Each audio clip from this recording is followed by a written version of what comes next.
It's my feel-good breakfast show. Welcome back as we get very excited about two upcoming world-class tournaments. Now, South Africa's age group baseball players are making waves in the sport and putting it on the map here on home soil, garnering the support that they so desperately need. So the under-12 team, they're off to Taiwan for the World Cup at the end of this month, while the under-15 side are jetting off to Mexico in August for their World Cup adventure. What an opportunity. And with us to chat about the under-15 World Cup team is their coach, Warren Manchin. Warren, welcome to it. Good morning. Welcome. Lots of deep breaths, I would imagine, around this time. So much work goes into building towards these opportunities. And I use the word opportunity because it doesn't come along very often. For a team that, or for a sport that is often sidelined, possibly not mainstream, getting that mainstream support, to get to a World Cup is difficult enough. But let's talk about the footprint of the sport here in South Africa. How good does it make you feel at this stage in your career to look at how many kids are excelling and what it means to them, the fact that the sport is now finally getting that foothold? First of all, good morning, and morning to all the viewers, basically, and thank you to Expresso for having us on the show this morning. Pleasure. From our side, yeah, it's really exciting. These young men have been working exceptionally hard. The fact that they get to express themselves at the highest stage level, basically, on the biggest stages in the world, competing up against the best in the world, basically. It's really, really exciting. But having said all of that, these guys have put in lots of hard work. They've earned the right. They've earned the right. We've been busy for the last 3 months, three and a half months plus minus.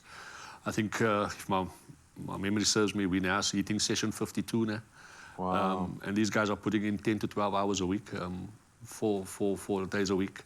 And often not within the structures that are there. You've got to create those structures around the traditional school model, around the traditional sporting model. And you're up against countries like America, for instance, where I would fancy a guess that they'll probably have more spectators at just a primary school baseball match in any area than we'll have at a national stadium here, because the sport is so well supported. Yeah. What are our chances? How are you feeling about what these guys are going to face when they get there? I think, to be honest, we're confident in the team. The team has done a lot of hard work. We're up against, obviously, you go up against number 1, number 2, number 4. The latest countries, Guam, France, Czech Republic.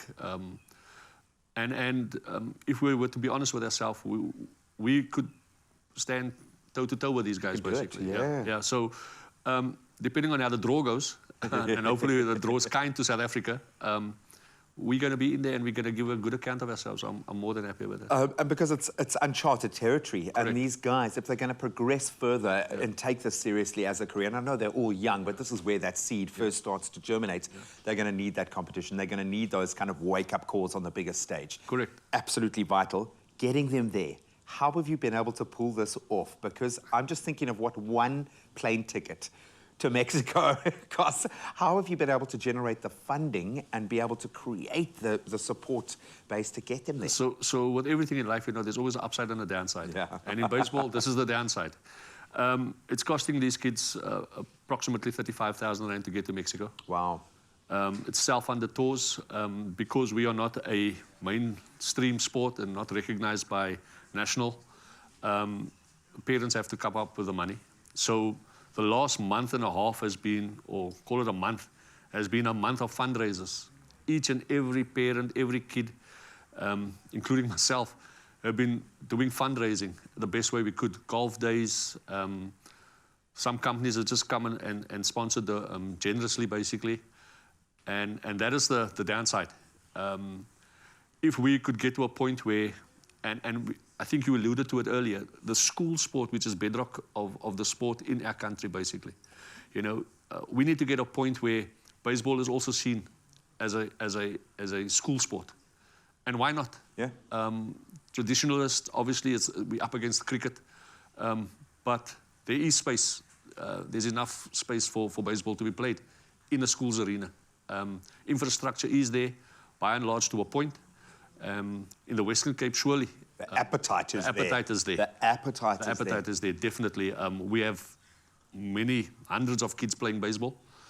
And, I think if we were to be, just all fields being leveled, and opportunity being equal, different then story, it yeah. will be a different story. I'll tell you how you get it there. If you want it to be mainstream, go and place in a World Cup. That is how you do it. But just getting there seems to be a major feat. So thank you so much for all of the work that you're putting in. I know this is growing young men as well as growing young sports stars. And that character building is the most important element of this. We're going to keep your details up there. The under-12s and under-15s going to do battle against the best in the world representing South Africa. And that is something we can all be proud of. We are very proud of you, sir. Thank you, sir.